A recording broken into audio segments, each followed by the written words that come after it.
I thank you for being here today.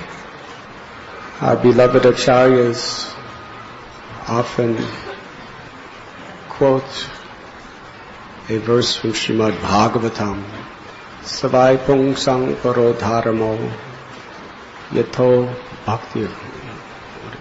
Savai Pungsang Parodharamo, what is?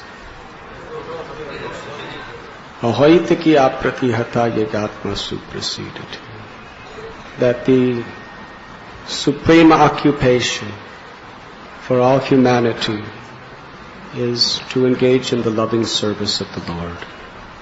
Such service must be unmotivated and uninterrupted to completely satisfy the self. That is definition of love. Unmotivated, uninterrupted service to the Lord.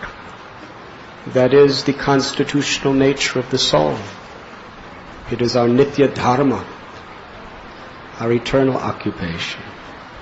Everything else, any other motive or any other activity that is impelled by such a motive is superficial, artificial, and foreign to the nature of the Atma or soul. Savai Pungsang Parodharamo Yato Bhaktir Hokshaje Ahoitaki Apratihata Yagatma Suprasidati. Unmotivated is described by Sri Rupa Goswami that the desire is selfless. It is simply for the pleasure of the object of our love. There is no ego, there is no selfishness, either on a gross or subtle plane. If we desire material profit, material facilities, material protection, then it is contaminated. If we desire liberation, if we desire pratishta, recognition, appreciation,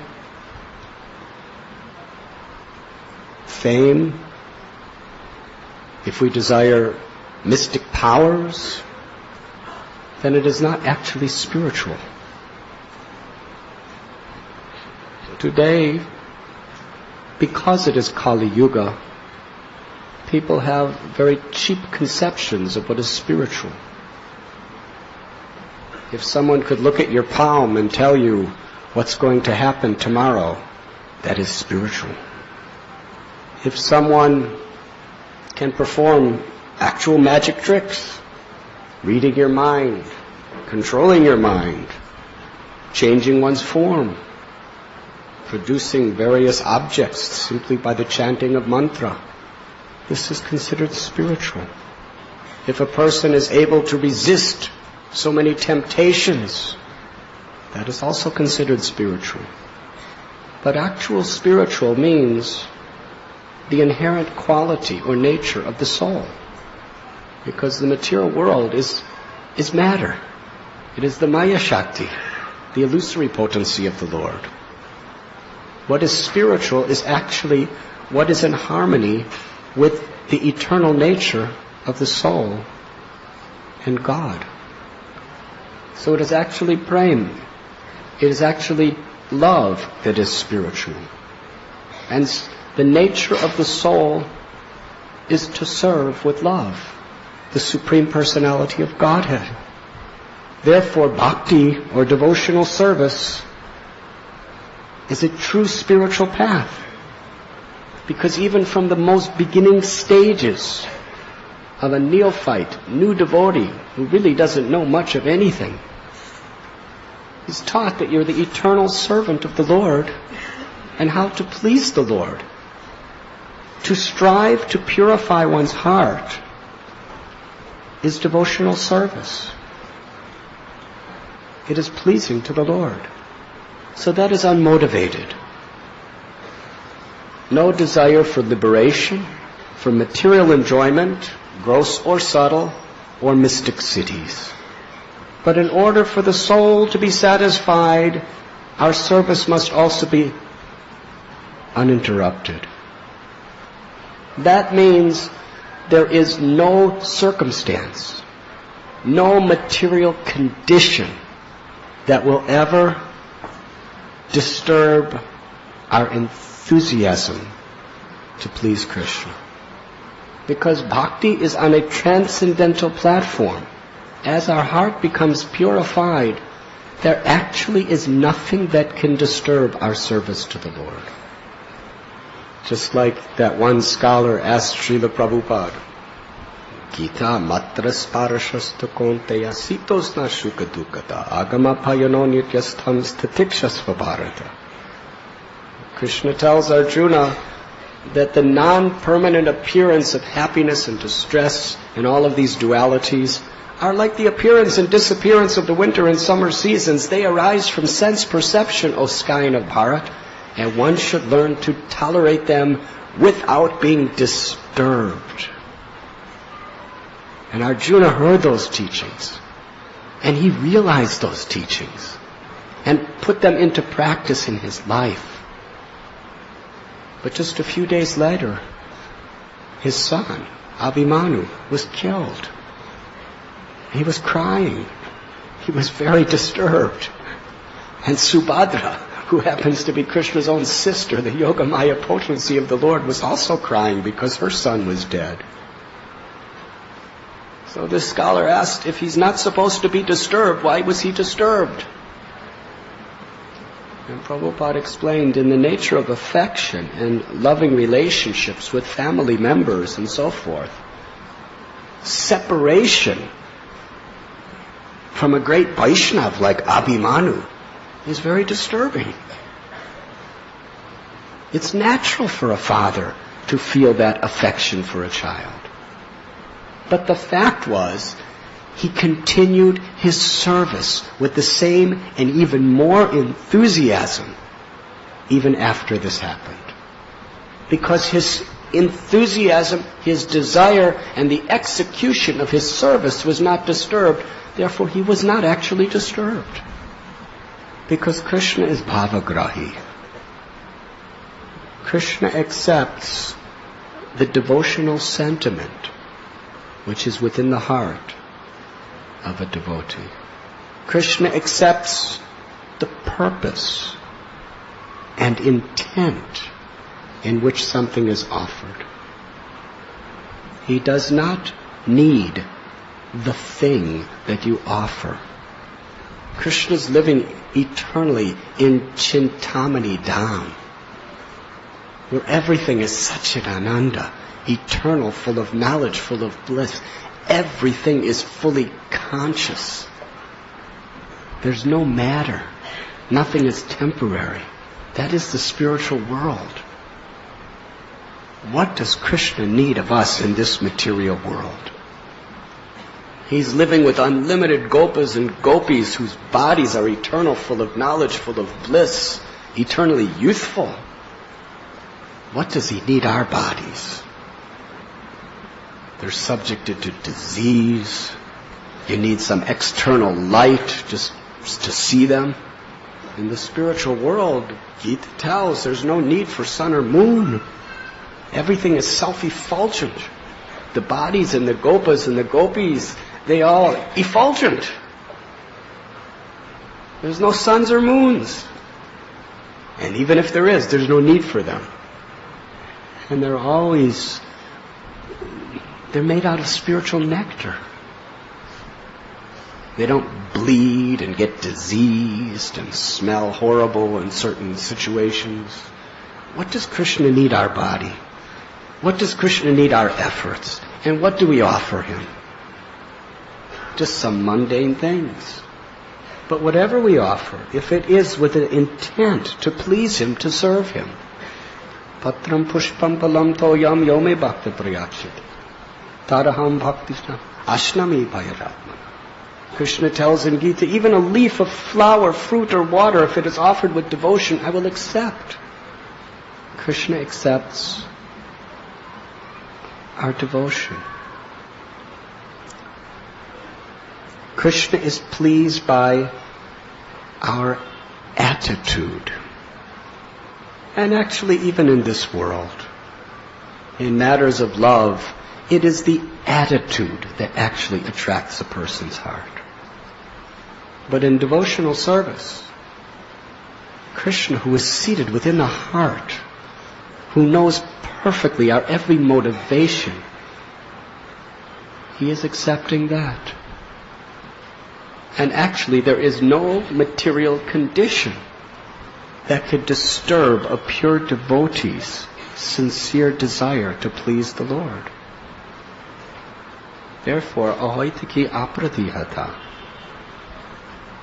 This is what a Vaishnava strives for.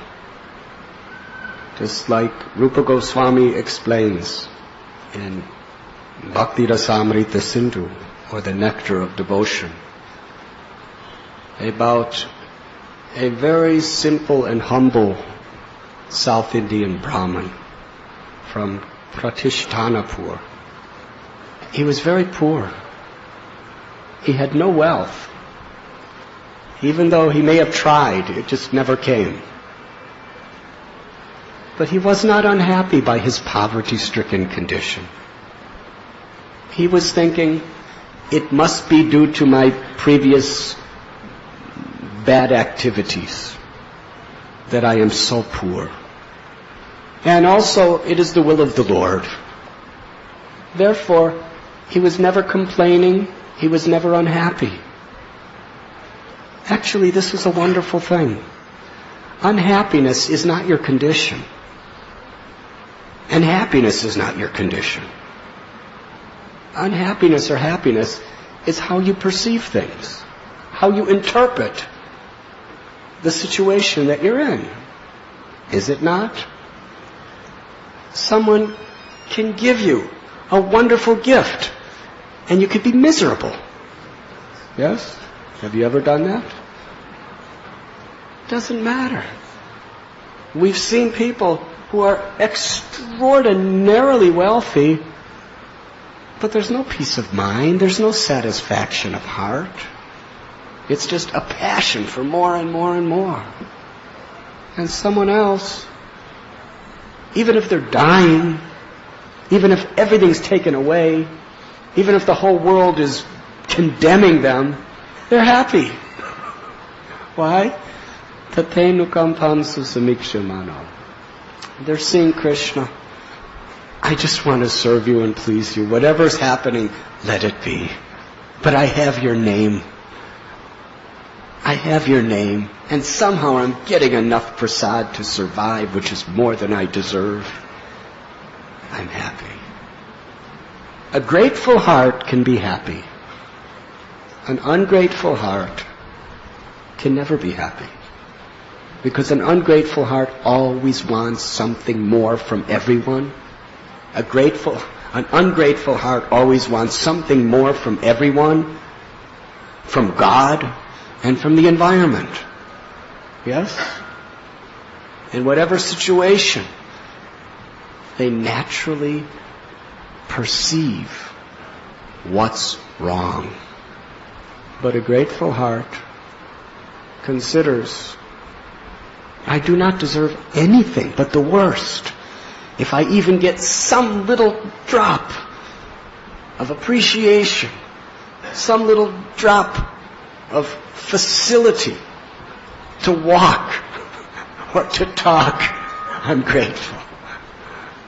Think about it. What a dumb man would do to even speak a sentence. And we're speaking all day long. All kinds of nonsense. Yes?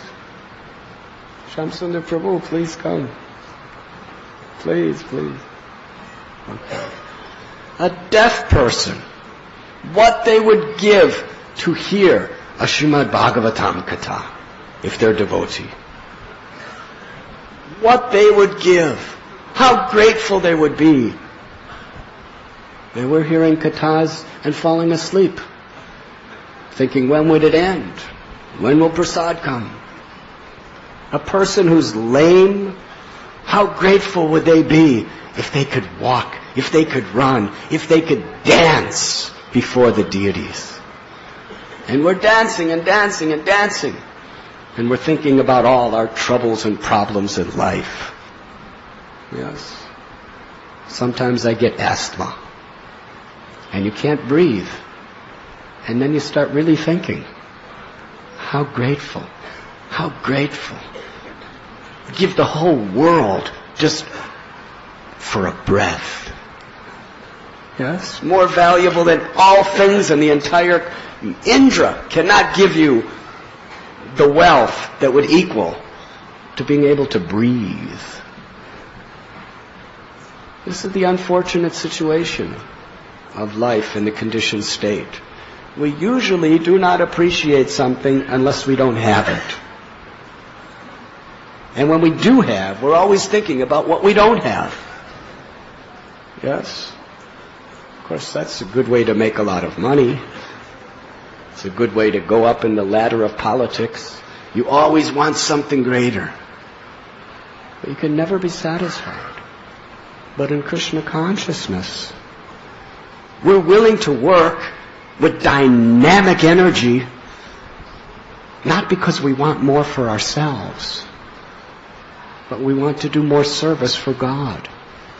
We want to do better for the Vaishnavas and for humanity. That is ahoitaki apratihata.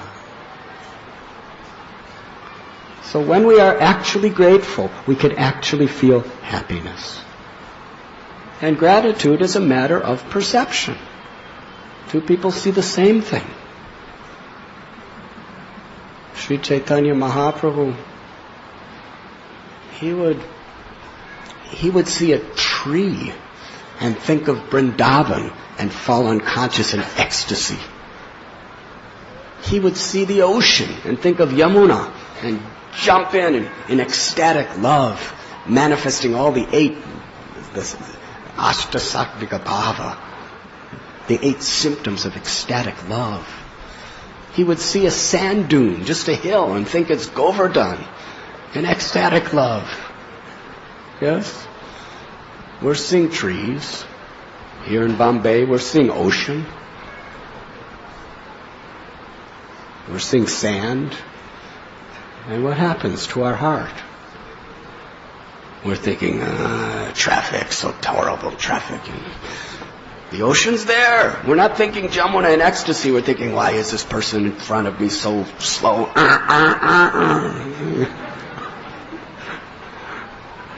We're seeing tree, and we're thinking, oh, why this person didn't respect me today, and why so many problems, and how am I going to pay my bills?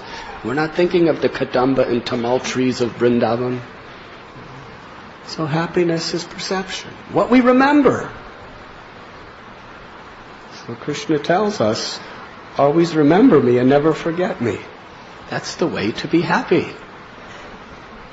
So this Brahmin, he was very simple and very poor and very humble. And he was always eager to associate with great saints. So in his simple mood, he would regularly go, whenever possible, to hear the katha of the Vaishnavas. So one day, he was listening, and he heard the Vaishnav speaker explain how Krishna accepts whatever sentiment a devotee has within his or her heart. Krishna actually will accept whatever offerings we make in our mind if they have the intention to please him, even if we don't have anything materially. So this Brahmin became very enlivened by this idea because he had nothing to offer. He was in utter poverty, materially. And he had so many desires to please the Lord and worship the Lord. So with simple faith in the words he heard from the sadhus and the scriptures, he began to offer grand, opulent offerings to the Lord every day. He would take his bath in river Godavari. And after taking his bath and cleaning himself very nicely, he would go to a very secluded place where nobody would go, on the banks of the river. And there he would do little pranayam and some exercise just to stabilize his mind nicely, and then he would meditate. Not an impersonal meditation. He would meditate on the beautiful form of Krishna. He would meditate on Krishna in a beautiful temple. Then he would bathe the Lord. And after bathing the Lord, he would give the Lord wonderful ornaments. He was actually, in his mind, going through all the motions. He would put lovely jewels upon the Lord's neck. And he would dress the Lord with elegant silks. He would put helmet and ankle bells, most costly decorations to ornament the deity. And then he would he would go and collect sandalwood. It's not that he just had sandalwood. He would go out and collect it. And then he would bring it back and make the sandalwood paste and offer that to the Lord.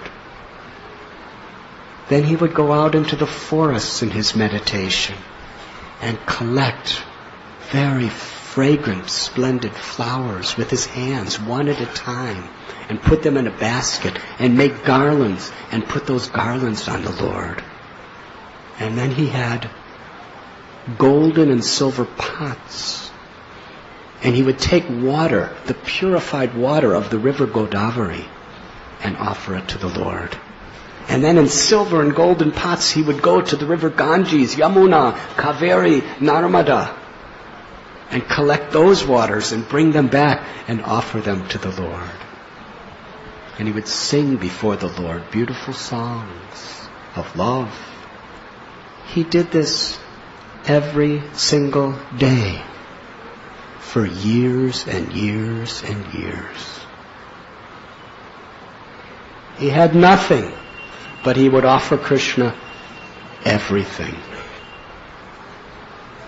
One day, he started a fire in his meditation, because he had no proper food. But in his meditation, he started a nice fire, and then he filled the pot with milk and rice and natural sugar and some camphor and cooked it to make sweet rice, kheer. And then it was time for the offering. And he wanted to offer that kheer in a pleasing way. It should be very cool to refresh the Lord. But thinking that I had just completed cooking it not long ago, it still might be hot. I do not want to offer hot sweet rice to the Lord. So just to test in his meditation, he touched the pot to see if it had cooled down enough. But it was very hot, and his finger was burnt, and it hurt him so much that his whole meditation broke. And he came back into external consciousness and looked at his finger, and it was actually burnt. The Brahmin was really bewildered. Because he was humble, he couldn't understand how this could have possibly happened. Meanwhile, beyond the Viraja, the borders of material and spiritual existence, way, way up in the Paravyoma, in the spiritual sky, in the planet of Vaikuntha, the kingdom of God, Lord Narayan is sitting with Lakshmi and other goddesses of fortune. And he smiles very humorously. So Lakshmi Devi asks, "Why are you smiling and laughing in this way? What has brought that upon you?" And he didn't say anything. The Lord called for one of his assistants and told him to bring that Brahman back home, back to Godhead in Vaikuntha. So the Brahman is sitting there looking at his burnt finger, and all of a sudden, he's brought to Vaikuntha Loka, in the spiritual world. And he's brought right before Lord Narayan. And he bows down in surrender. And then Lord Narayan explained to all his goddesses of fortune exactly what had happened. For so many years, this Brahman was offering me the love of his heart. From the material consideration, no one recognized, respected, or gave any credibility to this Brahman. But the Lord within his heart accepted every single thing he offered.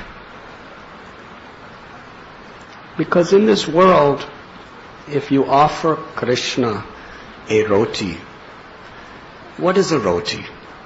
It is wheat and water and maybe little salt. Yes? Cooked with some fire. It's matter. And thought is also matter. Krishna explains in Gita there are 8 material elements: earth, water, fire, air, ether, mind, intelligence, and the false ego. They are all material elements. But when it is offered with devotion, Krishna accepts. You offer a material thing, but Krishna accepts that thing when it is offered with devotion. Similarly, if we offer that thing in our thoughts, Krishna will accept it with devotion. Of course, if we have a lot of material things, and we're using them to enjoy personally, and we're offering our thoughts to Krishna, that is not bhakti. Yat karosi yarashnasi yajjuhoshi tatasiyat yat tapasyasi gompiya tat kurushamadarapanam. Whatever we offer should be, whatever we have should be for Krishna. If we have material things, we use them for the glory of the Lord, for the welfare of others. If we have nothing, that same sentiment will be completely acceptable. Apratihata ahoitaki. This is evidence, Srila Prabhupada explains, of how there is no material impediment to devotional service. All that is required is our honest sincerity, with an intent to please the Lord. In Sri Caitanya Charitamrita there is another example. So many examples, but I'll tell one or two, or maybe more. There is Sri Chaitanya Mahaprabhu took sannyas in Katwa. Nityananda Prabhu guided him to Shantipur, although he wanted to go to Vrindavan. From Shantipur, Sachi Devi and the Vaishnavas requested he go to Puri to live. After a short time, he took 2 years' tour through South India, inundating the whole land with Nam Sankirtan and Krishna Prem. And then he came back to Jagannath Puri and expressed to his desire to his devotees to go to Vrindavan. And as he was departing, most all of his associates came with him. But because Gadadhar Pandit took a vow that he would never leave the vicinity in which his deity resided, Gopinath, he was not allowed to leave the precincts of Puri. But when Lord Chaitanya saw that he was coming too, he ultimately sent Gadadhar Pandit back, which very much hurt Gadadhar's heart. And Sri Chaitanya Mahaprabhu, when he came to a river, the king, Prataparuja, sent his royal boat to carry Lord Chaitanya Mahaprabhu across the river. And he sent so many other boats from his military and his army for all the Vaishnavas. In fact, the king took a massive amount of his treasury to serve the Vaishnavas. When you serve the Vaishnavas, you serve Krishna. When you serve Krishna, you're watering the root of the tree when Krishna's pleased. Anad bhavanti bhutani parjanyanana sambhavad. When we perform the sacrifice of devotional service, then all things are provided. He had that faith. It wasn't theoretical. Wherever the Lord and his devotees stopped on the way, he built guest house, he had wonderful feasts of prasad. As long as Sri Chaitanya Mahaprabhu was in the kingdom of Orissa, there was royal boats to carry them across each river, there was prasad, there was everything. Then he came into Bengal, where the king had no jurisdiction. When Sri Chaitanya Mahaprabhu visited the river Ganga, and then went to Vidyanagar, which is in Navadvip. Vidyanagar was the place of the residence of Sarvabhauma Bhattacharya's brother, Vidyavachaspati. And Sri Chaitanya Mahaprabhu stayed at his house.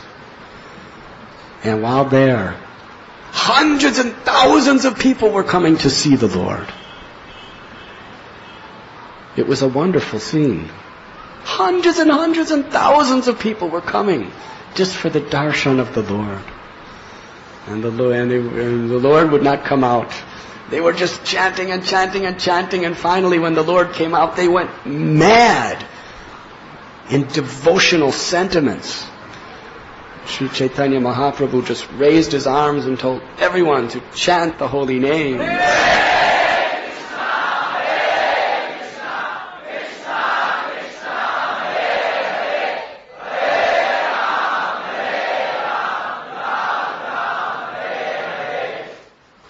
And these crowds, everyone wanted to see him. Everyone was just so eager.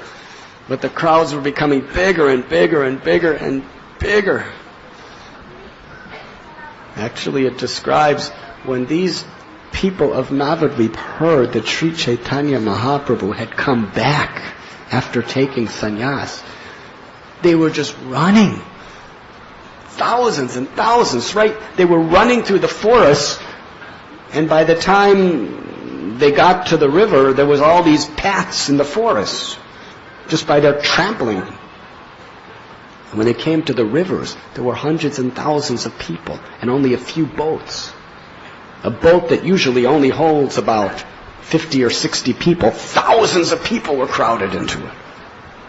And some of the boats just fell apart right in the water.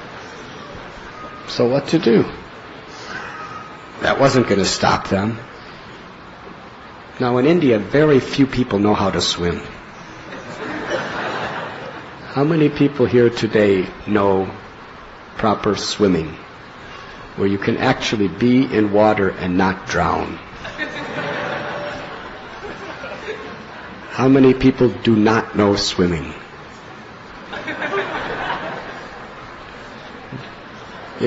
It was like that at that time too. But they were so enthusiastic to see Lord Chaitanya that people who didn't even know swimming forgot that they didn't know swimming and swam across the river. Others just picked up an old banana tree trunk and just floated on that. Other people just grabbed some piece of fruit or something and held on to it as a raft, and it took them across the river. The river, Ganga, which is very wide and has a very, very strong current, was just literally total. You couldn't even see the water. There was just hundreds and hundreds and thousands of heads just crossing it. And when they came to Vidyanagar, the house of Vidyavachaspati, everyone wanted to see the Lord. There were these little straw huts and hundreds of people standing on it, but the huts didn't break. There were hundreds of people climbing one tree, and not a single branch would break. The Lord protected their desire to see Him. But the crowds were so big. After about 5 or 6 days of this, Sri Chaitanya Mahaprabhu wanted to be alone. So without telling anything to anyone, he just disappeared. And everyone's crying, we want to see the Lord, we want to see Sri Gauranga Mahaprabhu, and Vidyavachaspati is looking, where is he, where is he? And he says, I don't know, I can't find him.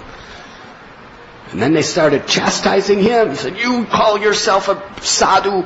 Sadhus, when they get sweets, they distribute them. They don't eat them all for themselves. The Lord is in your house and you're so greedy, you're not sharing Him with us. So he was really under pressure. But he didn't know where the Lord was. Then someone came and whispered in his ear, he's at Kuliagram, at the house of Madhavadas. So he said, he's at Kuliagram at the house of Madhavadas, and all the hundreds and thousands of people started running and crossing the rivers and went to... And there Sri Chaitanya Mahaprabhu came out. And he raised his arms very high, and everyone was in such a grateful state, and told everyone, just chant the holy names. There is no other way of deliverance in this age of Kali except Harinam Sankirtan.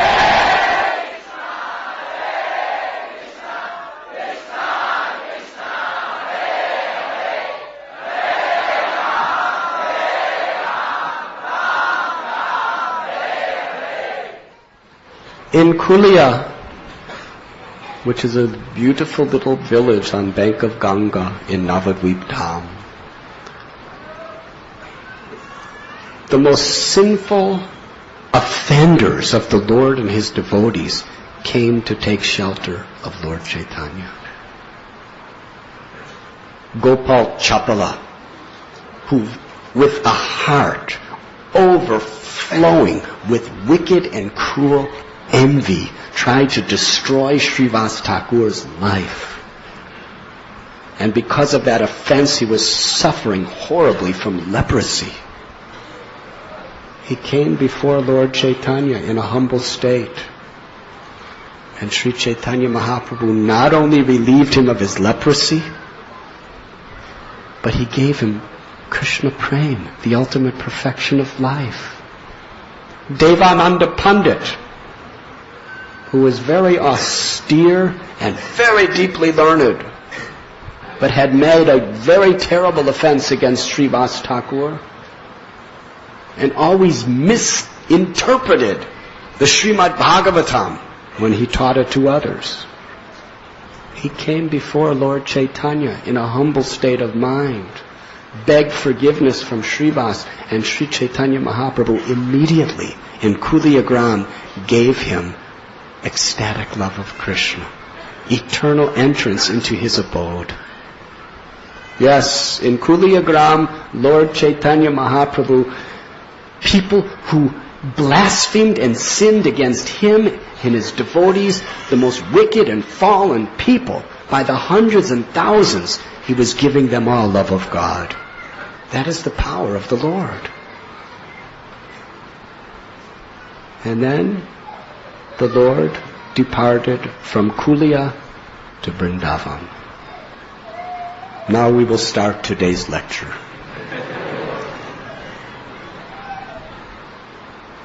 There was a simple Brahmacari. His name was Prajumana Das Brahmacari. But he had spontaneous love for Lord Narasimhananda. That was his Ishtadev. In fact, Narasimhananda Prajumana Brahmacari, he considered Sri Chaitanya he could understand and realize that Lord Chaitanya was non-different than Lord Narasimhananda. And because of his absorption in devotional service and his happiness in worshiping Narasimhadev, Sri Caitanya Mahaprabhu personally gave him a new name, Narasimhananda Brahmacari. Now, like the traditional brahmacharis of those days, he had no possessions, nothing. But he had amazing desires to serve. So when Lord Chaitanya was leaving Kulia for Vrindavan, it's a long way. And in those days, there was no highways, there was no railways, there was no airways. You walked. And they're going through jungles and going along the banks of rivers. There was no proper roads. But Narasimhananda Brahmacari really wanted Lord Chaitanya to have such a pleasing and happy journey to Vrindavan. So he sat down in meditation and began to construct a very wide, smooth road. Then he covered that road with bricks made out of gold. Then he inlaid precious jewels upon those golden bricks, diamonds, rubies, emeralds, sapphires. And then he took sweet, fragrant flowers. And in his meditation with his hands, he separated all the petals from the flowers and made a thick blanket of stemless flower petals upon that road, so that Lord Chaitanya Mahaprabhu's lotus feet would only feel the very soft texture of the flowers and experience the sweet fragrance. And then on either side of the road, he landscaped. He excavated beautiful kunds. He didn't fill them with water. He filled them with nectar. And on the lake, there was bakula trees and banyan trees and kadamba trees and tamal trees, all wonderful, wonderful trees on either side of the road. And each one was blooming with fragrant flowers, fruits. And in these lakes of nectar, there were full-blown lotus flowers and very auspicious birds. He was putting right on the trees these birds that were singing such sweet, sweet songs for the pleasure of the Lord. And he was in his mind constructing this road 1 foot at a time, 1 meter at a time. But the most wonderful thing, please listen carefully. If you hear this fact with faith, your life will never be the same. Sri Chaitanya Mahaprabhu, as he was walking along the thorny paths, he was only seeing with his eyes what was in Narasimhananda Brahmacari's mind.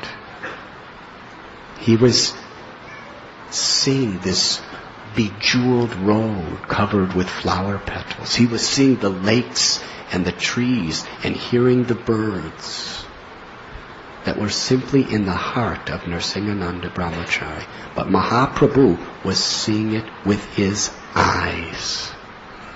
Why? Prabhupada explains that the Supreme Personality of Godhead is Bhavagrahi. That means he accepts the devotional attitude, the sentiments of devotion within the heart of his or her of his devotees. That is the highest reality. The highest reality is not the temporary objects being experienced by the temporary blunt senses. The highest reality is the intention of the devotion of the heart of a devotee. That's reality. This is all Maya. Sri Chaitanya Mahaprabhu told Vishnu Priya just before he left for his sannyas lila. He said there is only two things that are true within this world. There is the Supreme Personality of Godhead, who is non-different than his name, non-different than his Bhagavatam, non-different than his deity. There is the Supreme Personality of Godhead, and there is his devotees.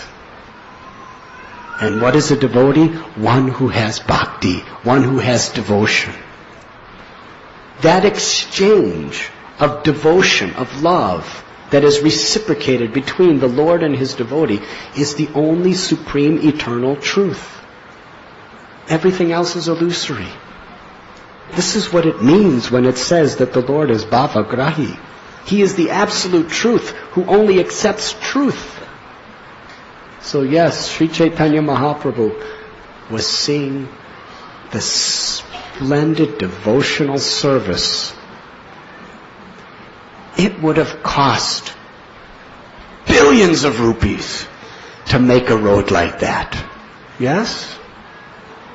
I mean, we have these just not far from Chopati Radha Gopinath Temple. There is a whole street of jewelry shops. Yes? If you took every single jewel in every one of those shops to put on the road, and it was a wide road, you would only cover a few meters. Yes?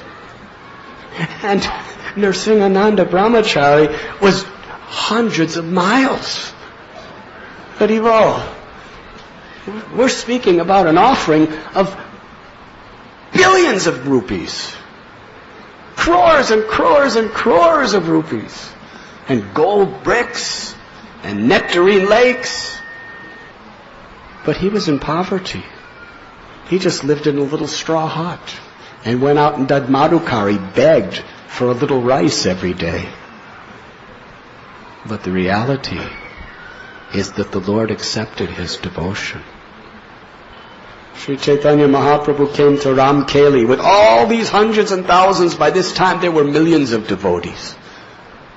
Because wherever the Lord went, the entire town would come to see his beautiful golden form. And when they saw his ecstatic compassion for them, and when he raised his arms and induced them to chant the holy names, they became mad. They became so attracted to the Lord that people were just leaving everything. Husbands forgot that they were husbands. Wives forgot that they were wives. Children forgot that they were children. Everyone just would immerse themselves in Nam Sankirtan, dancing behind the Lord, loudly chanting the holy name.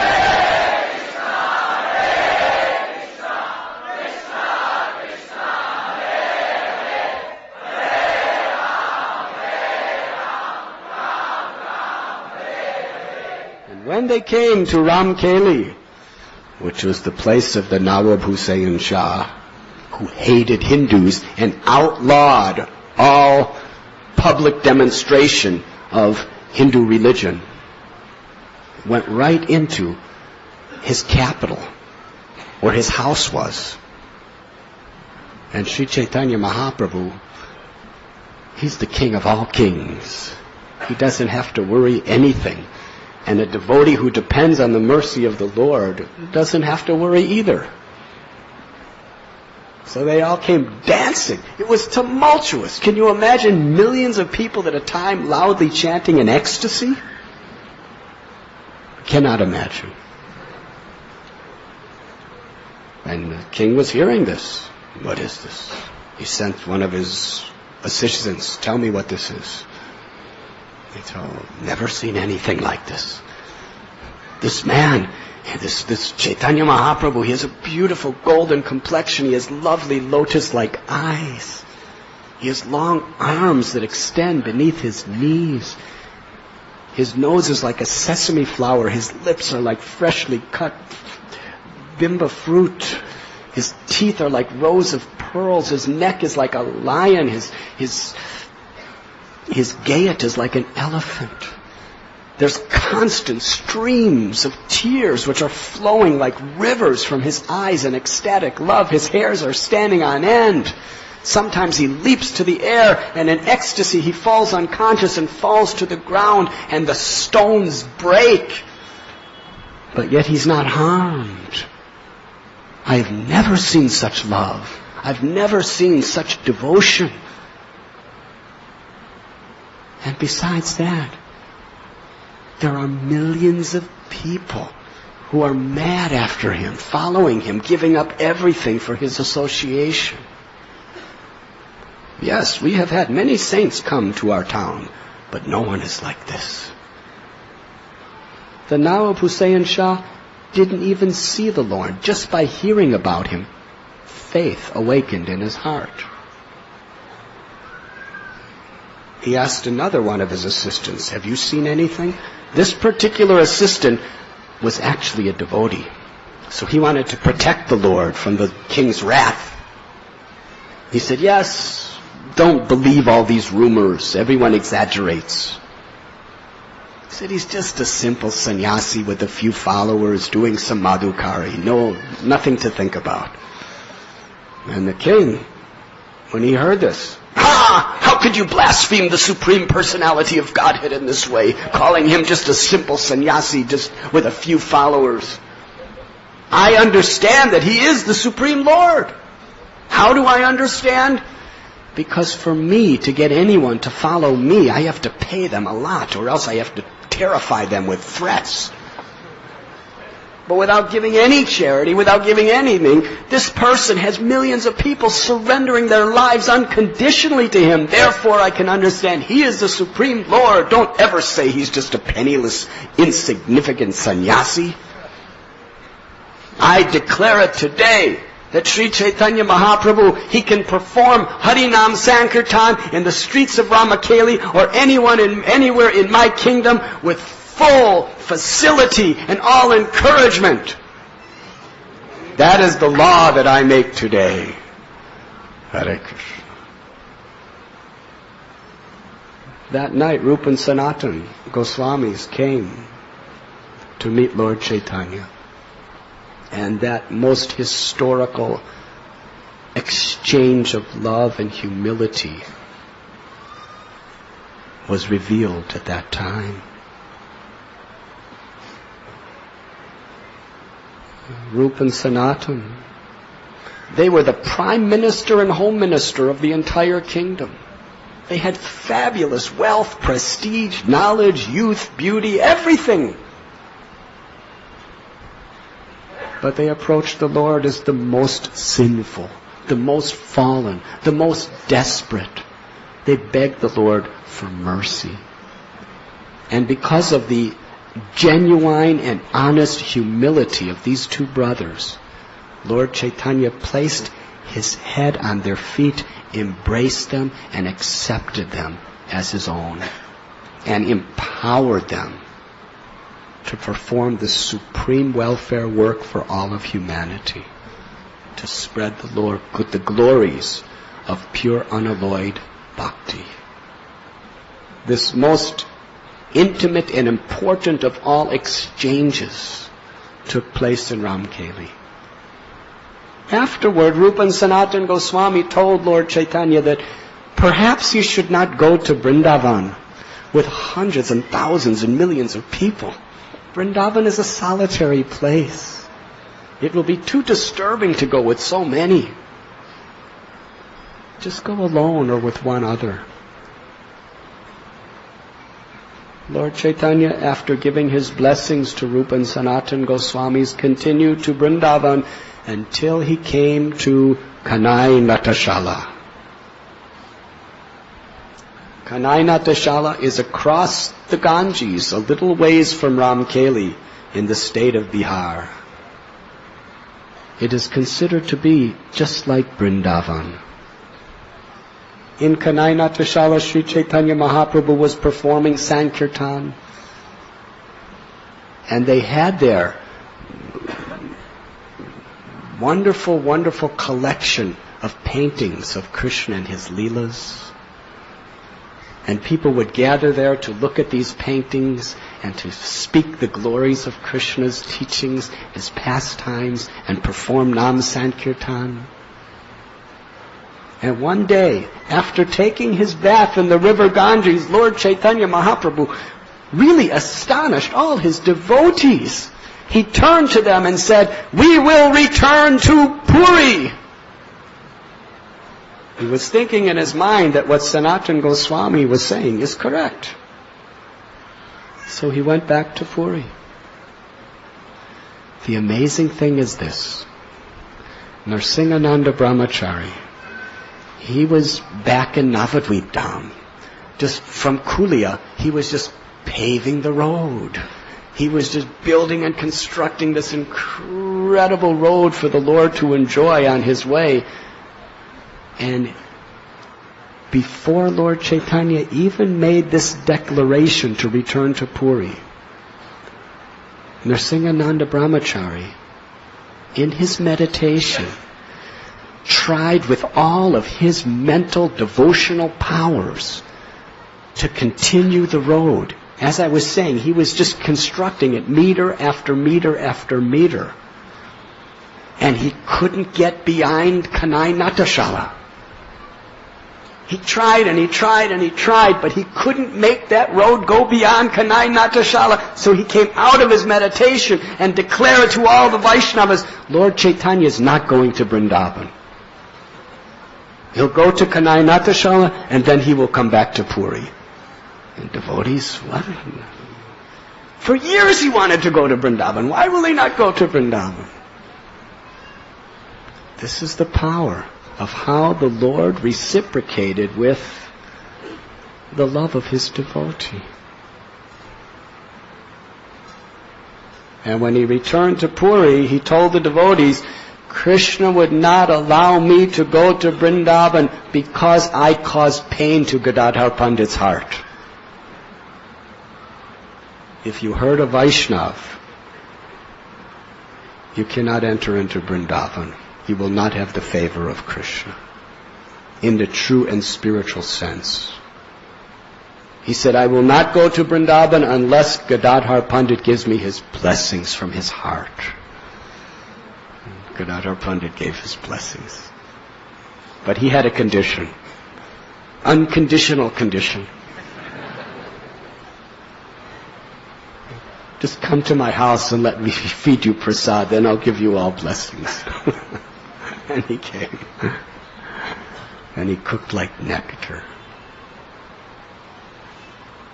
Would you like to hear another story? Srikanta Sen was relative of Shivananda Sen. He came to Puri to visit Sri Chaitanya Mahaprabhu.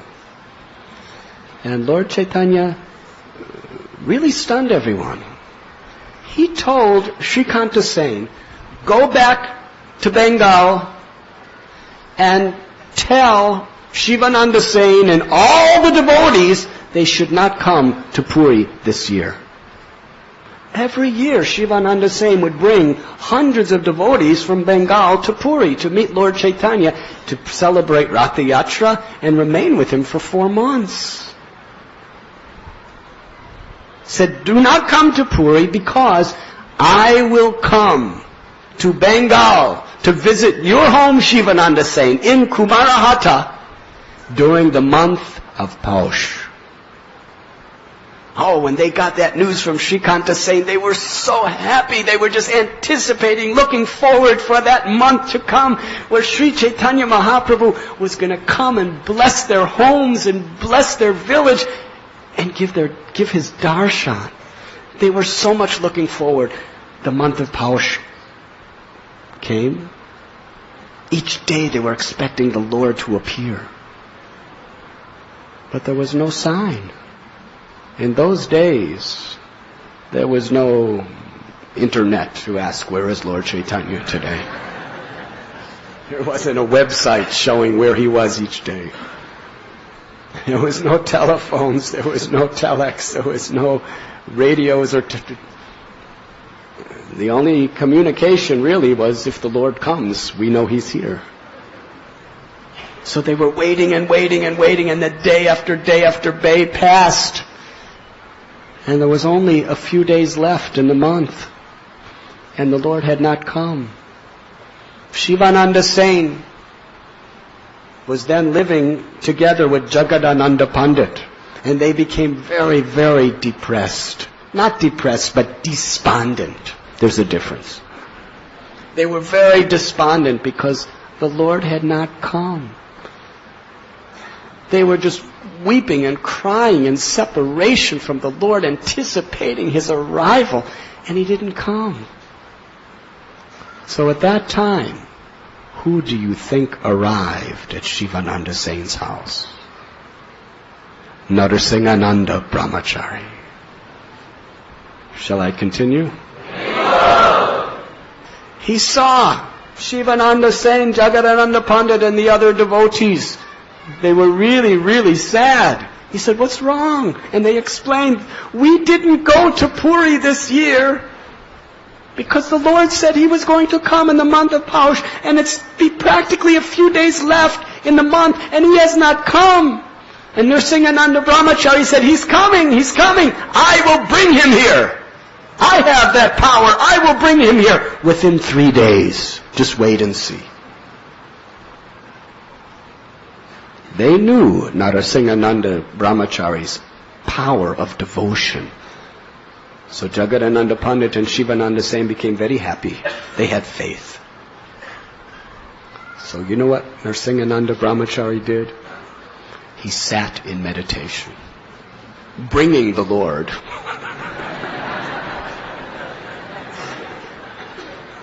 For 2 days, he just sat in meditation, bringing the Lord. He wasn't meditating on a light bulb. It wasn't like that. He was meditating on serving the beautiful form of Sri Gauranga Mahaprabhu and bringing Him. And after 2 days, he came out of his meditation ecstatically. He said, "Lord Caitanya has come to Panihati in Bengal. He'll be here tomorrow in Kumarahata at your own house, Shivananda Sain. We should honor him. We should have a glorious feast in his honor. Please bring me all the ingredients and I will cook." So Shivananda Sain and Jagadananda Pandit had faith. So they brought all sorts of very, very nice preparations. Shivananda Sain was Grihastha. He had these facilities. And Narasimhananda Brahmacari cooked incredible feast of so many sweets and so many sabjis and delicious rice covered with golden ghee. Now this was not meditation. This was... When you have the facility, you don't just meditate, you do it. Yes, it has to be real.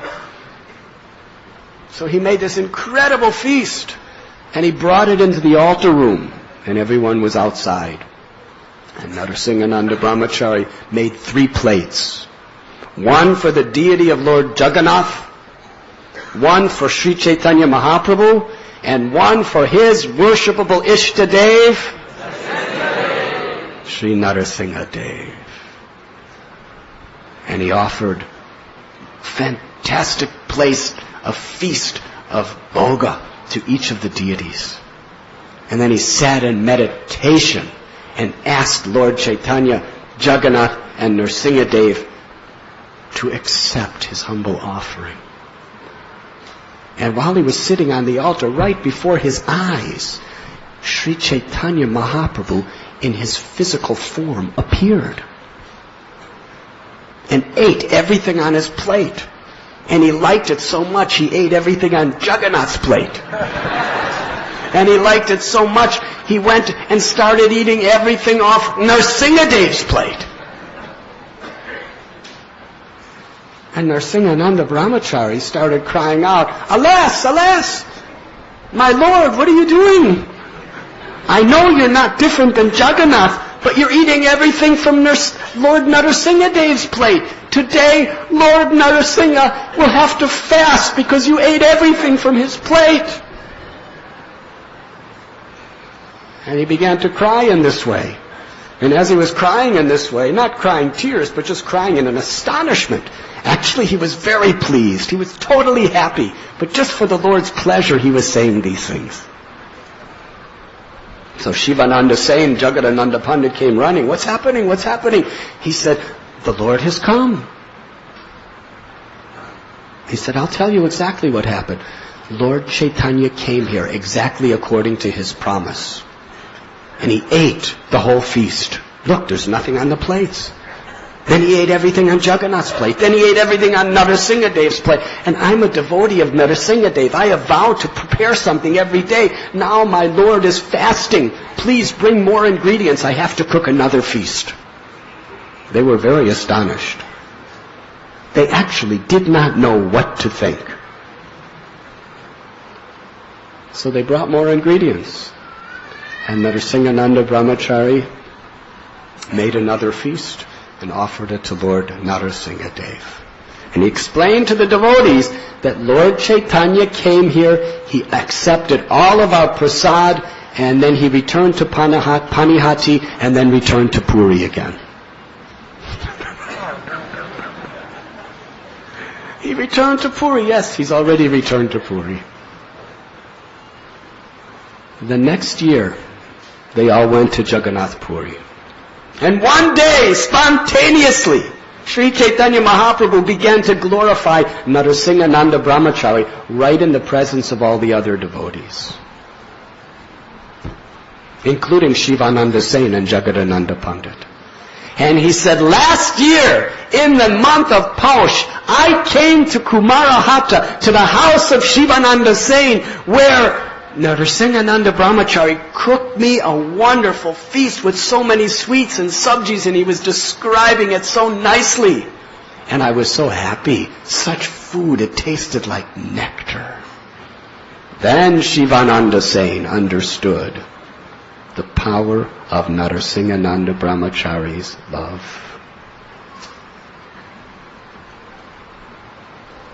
So these are extraordinary examples. But the principle we must understand is Krishna consciousness is a matter of consciousness. The Lord is pleased by our desire to serve, desire to please. The Lord finds satisfaction by our humility, our gratitude, our enthusiasm, and our determination to serve Him. And if that desire is freed of the contaminations of desire for selfish enjoyment, either sense enjoyment in the form of the gross senses, or desire for profit, adoration, or distinction. If the Lord sees we are not performing our service for the purpose of liberation or powers, but we're simply doing it as an expression of it. If we don't have love, we're doing it as an expression of our intent to show love, to please Him. If that is our motivation, we may not be on that platform, but if that is our aspiration, if that is our motivation, then Krishna will accept our offering with such happiness. And in His accepting our offering, our heart becomes clean and our love for Him awakens. And then there is no material consideration, there is no material condition that has the power to obstruct a devotee's service. Because bhakti is not simply what is seen with the eyes or perceived through the senses. Bhakti is Krishna reciprocating with the intention of our heart. And to make that intention pure, the Lord has descended in His holy names to cleanse our hearts. The greatest benedictions is the association of devotees and the chanting of the holy names. Sri Caitanya Mahaprabhu explained in this way, just serve the servants of Krishna and chant Harinam and you will attain perfection. Grihe tako, vane tako, sada hari bole tako. Whether one is a grihasta with husband, wife, children, all kinds of debts and occupational duties, or whether one is a brahmacari living on an ashram, or whether one is a sannyasi just traveling around, doesn't matter. Bhaktivinoda Thakur said, in the association of devotees, just be the servant of the servant and attain the perfection of life, simply chanting the holy name.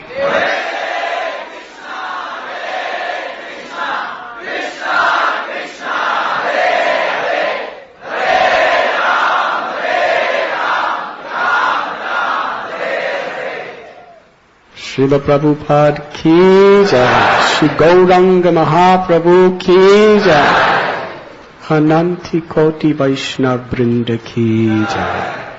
Thank you very much. His Grace Radha Kund Prabhu back to Sri Radha Gopinath Temple. Great enthusiasm.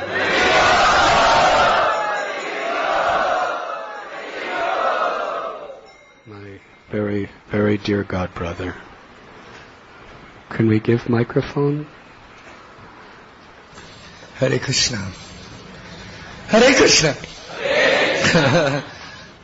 I want to thank Maharaj for allowing me to sit with his and to be here in front of all you great people. And I also want to offer my apologies for the past. If I've ever mismanaged my enthusiasm, not knowing how to speak properly, and maybe not how to conduct myself very well. And if I've ever offended any of you, I certainly beg very sincerely that you please forgive me. And to understand gratitude, Maharaj is mentioning, there's one small story about a man who was poor, similar to like Sudama.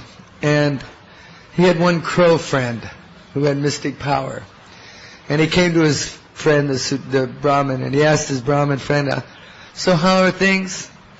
And he said, well, right now everything is not going so nicely. My wife has only got one sari, and we're struggling very difficult to get to eat every day. And so the crow said, well, I have some Rakshasa friends who are mystic cities, and they may be able to help you. Go to see them. So the Brahmin went to these Rakshasas and said, well, he says, are you the friend of our friend, the crow? And he says, yes, I am. And he says, well, we already know your problem, and we've already solved your problem. Now you go back to your house and you see. So he went back. There he saw opulence beyond imagination, fountains and beautiful palace, and his wife all fat and chubby and filled with silk cloth and jewels, and everything is going very nicely. So the crow came one day after some time and said, oh, my dear friend, the Brahmin, how are you doing? I see everything seems to be going well for you. And he says, who do you think you are talking to me like this? Get out of here, I don't want to see you. Who are you?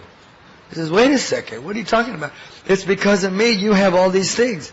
He says, you keep talking to me and I'm going to rip your head off. He says, how can you be talking like that? And he grabs him and he rips his head off. Well, the Rakshasas, being with their mystic cities, they understood that their friend the crow had just been killed. So they were very upset, and they came to this Brahmin man. And he says, you've killed the man, you killed the person who was responsible for all of your success. Therefore we kill you. So they killed the Brahmin. Now these Rakshasas are man-eaters, but they would not eat this body. So they had friends that were man-eaters, and they took this body to these man-eaters and said, here you go, boys, breakfast. And the boys, these man-eaters said, well, you guys are also eat meat, eat men. Why aren't you eating him? He said, because he's ungrateful. We will not eat his body. So he said, well, if he's so contaminated, well, then we don't want to eat him either. So the conclusion is that a person who's not grateful, his body is not even worth being eaten by a man, by even being worth eating. So gratitude is one of the most greatest of qualities. And gratitude is shown in so many ways. And Maharaj was wonderfully giving such nice stories that if we remember Krishna, and that we try to render that service, not physical service, which is also, very important, but to hear, to glorify, and to remember. This is what the Shastras really say more than any other thing. Prabhupada says in the Nectar Devotion 65 times to always remember Krishna and never forget. He says 132 times to hear. And he says to hear from advanced devotees 48 times. And to meditate on the lotus feet of the Lord. The lotus feet of the Lord are not just by seeing the toenails and that crossed foot, but to see the 19 signs on the bottom of his feet. The barley corn, the jon, the chakra, the urdhvareka, the padma, the ankush, the dwaja, the vajra, the chhatri, the ashtakona, the Maharaj. Then repeat it. Because it's that process of shravanam, kirtanam, and then smaranam. Because when you remember Krishna, then you're in devotional service, you're in Chintamani Dham. You're in that place by which that nectar for which you're always anxious for, you achieve it. And it's practical. You can do it. It's not theoretical or philosophical. It's very practical. Read something, tell somebody, and remember. Krishna's like the ocean, and Radharani is like the life in that ocean. Something simple, only took a couple seconds, but you say it to 20, 30 people, and you'll remember that the rest of your life. Always remember Krishna, never forget. Hare Krishna. Thank you very much. Jai Srila Prabhupada. And deepest gratitude to Shyam Sundar Prabhu. Hare